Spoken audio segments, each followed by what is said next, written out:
போராட்டம் போராட்டம் உரிமை மீட்கும் போராட்டம். போராட்டம் தான் காவி இருள் இழிக்கும் ஆயுதம். போராட்டம் போராட்டம் உரிமை மீட்கும் போராட்டம்.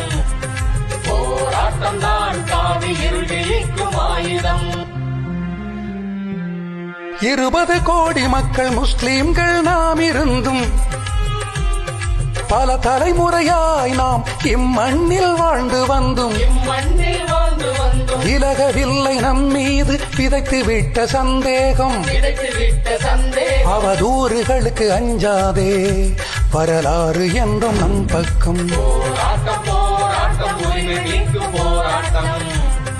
போராட்டம் தான் காவி இருள் இழிக்கும் ஆயுதம். வக்ஃபு திருத்த சட்டம் தலையில் விழுந்த இடியடா. குடி உரிமை திருத்த சட்டம் நெஞ்சில் பாய்ந்த ஈட்டியடா. பொது சிவில் சட்டம் மத சார்பின்மை சரிவதா. அடுத்தது என்ன நடக்குமோ, அஞ்சுவதே வாழ்க்கையா.